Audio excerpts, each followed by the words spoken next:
This is game 3 of this best of 3 series between CheeseGrater, the green Zerg at the 6 o'clock location on Metalopolis, and his opponent Orb, the orange Protoss, at the 9 o'clock. This is from MLG CheeseGrater, being a Redditor, fighting for Reddit Pride. The game is tied 1-1, so the winner of this takes this series. I'm Absentis, and I'm co-casting with the SeaGnome. Why don't you tell us about the dynamics of PvZ on this match? Okay, so PvZ on Metalopolis. Metalopolis is one of the traditionally Zerg favored maps, as favored as it can get anyway. But at these positions, mutas are of course very, very fun. I know that Chompy actually likes to go roach drops on this map, although that's usually for ZVZ, but it can be applied to PvZ pretty well. So for CheeseGrater, I'd assume that he would be going mutas. Just that's going to be his first reaction as he scouts out here, as his opponent is indeed in close air positions. I think it is worth noting, by the way, that this is the round 1 games, and we will be doing all of them, all of CheeseGrater's games. Yeah, it is a double elimination bracket, so we're going to be following CheeseGrater until he gets knocked out twice. So right now he took his Overlord, he got a peek of his opponent's base, his location. Now he's bringing back that Overlord to keep Orb in the dark as long as possible. He's got that drone scout sent out as soon as possible. I assume we'll see a gas steal soon. Orb is starting to have his wall off with that pylon and a gateway. CheeseGrater has his gas just popped up, and his spawning pool's on the way, so I imagine we'll be seeing speedlings if he starts mining gas, and there we go. Yep, and he did in fact go for that gas steal, which is actually becoming really, really common just in anything but ZVZ for the Zerg player. It just against Terran, I think it's the best because it makes sure that you don't have to be super worried about Banshees, and we can see the effect of CheeseGrater's movement of that Overlord, of that first Overlord, and because Orb's being forced to scout the other locations before he'll finally get to CheeseGrater's base in a few seconds here. Yep, so very nicely done on that point for CheeseGrater. Stealing that gas will slow down any kind of tech route your opponent tries to go for.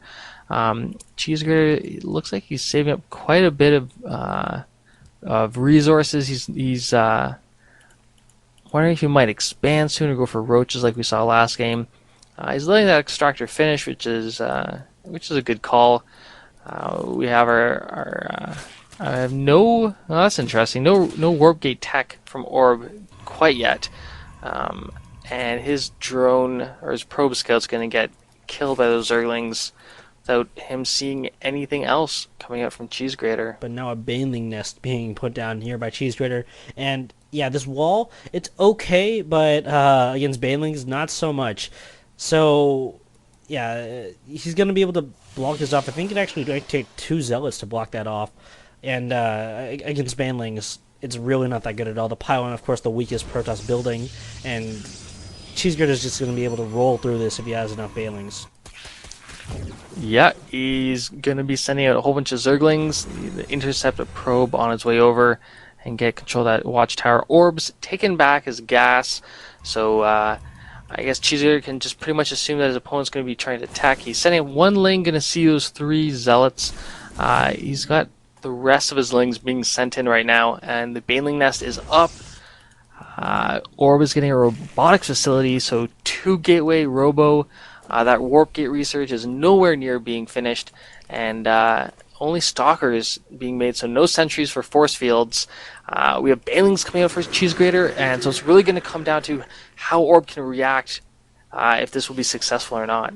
Yeah, and his army is at the bottom of the ramp. They're not going to be in the correct position to really deal with this. The Baneling's not going to move in, and Orb going to try to get a block over here, but no, he's not actually blocking off. Okay, it looks like he is kind of, but oh no. Oh, he's letting the Baneling just go straight in. They're going to be able to go make a beeline straight for the probes, and exploding, taking out a few, not a huge amount, at least stopping mining. Going to be surrounding a Zealot with some Zerglings, then go back to the probes. One Baneling still alive, or being forced to evacuate his probes all the way out of his base. Oh, they're clumping up, and a Baneling hits. These Zerglings now are trapping those probes from coming back in. That's gotta Coming back in be. now, and yeah, just wreaking complete havoc on Orb's forces. This has got to be like 45 seconds, maybe even more, that Orb has been mining at all. He's got a little bit in the bank, but, well, not anymore. He warped in 2 Zealots. But CheeseGrater's done so much with just so few Lings, so few Banelings, and as long as he just keeps up this pressure, he'll be able to take this very easily. Yeah, he's got a giant group of Zerglings now Baneling's coming morphed in from into his base. main, and now he's going to be able to harass this Mineral Line even more. Oh, nice. A flank, one Baneling from each side. Only one getting off on a good one. But all these Zerglings are streaming in now, and there's nothing these 2 Zealots are going to be able to do against it. And Orb calls, good game. So CheeseGrater takes that winners bracket series 2-1 against Orb. And he will be moving on to the round of 32.